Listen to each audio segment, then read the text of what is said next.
In this unit, we're going to talk about the different states of matter. What are the states of matter? Well, we've got three of them. Let's number them. 1, 2, 3. Now, you've probably heard of these. The first one is solids. The second one is going to be liquids. And the last one is a gas. Now, what are the differences between these?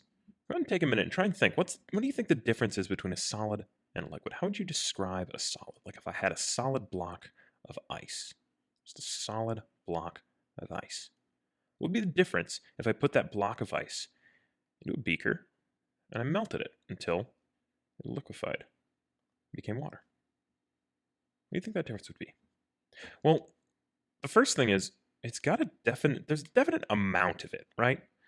There's a definite volume. So both of these have a definite volume.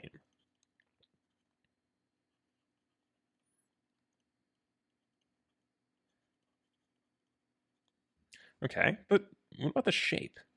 This solid, if I just have it sitting there, is its shape going to change? Oh, its shape is set. So we can define a solid as having a definite volume and a definite shape. Now with this beaker, if I took that same amount of water and poured it into a really tall, skinny, graduated cylinder that had the same volume, well, it would take on a different shape. That is a different shape. So it has no defined shape. Its shape is going to be whatever its vessel is in. And if you take water up out into space where there is no gravity and it doesn't have a vessel, it just takes on a spherical shape. However much there is, it just minimizes its surface area. So now what if we keep heating that up? If we keep heating that up, this water is going to start to evaporate. It's going to boil and it's going to turn into steam. Well, as a gas, as steam, does that water have a definite shape? No, there's still no definite shape. There's no defined shape. And then does it have a defined volume? So if I've got a gas and I release it into a room, if I boil this liquid all out and let's say I set it up into a balloon. This is a terrible balloon, but you get the idea. If I put it into a balloon, well, that balloon is going to expand to a certain size. Well, I could take all of the gas in that balloon and I could push it down into a vessel that's of a much smaller size, and I could seal that vessel. Well, that gas is now in that vessel. Those could have two different volumes. I could break open that vessel and just let it escape into the room, and now it's got a much larger volume. So gases have no defined volume. So that's a pretty simple way we can look at the difference between a solid, a liquid, and a gas. Now notice, each time I went up in my state, my temperature increased.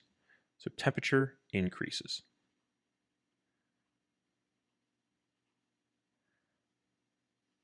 The temperature goes up. As I heat a solid, eventually it's going to hit a temperature where it turns into a liquid, and as I heat up a liquid, eventually it's going to turn to a temperature that becomes a gas. But why? Why is that happening? And why do different things have different melting points and different boiling points?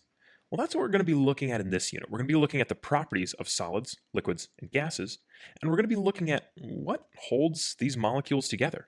If I've got a bunch of water molecules, we know these water molecules are bound by their covalent bonds, keeping the oxygen attached to the hydrogen, but why do two of them get together? Or three of them, or 7 billion of them, or a whole mole of water molecules? What keeps those together? That's what we're really going to be investigating in this unit. So to start with, a solid has a definite volume and a definite shape. Liquid has a definite volume, but no defined shape. And a gas has no defined volume and a no defined shape.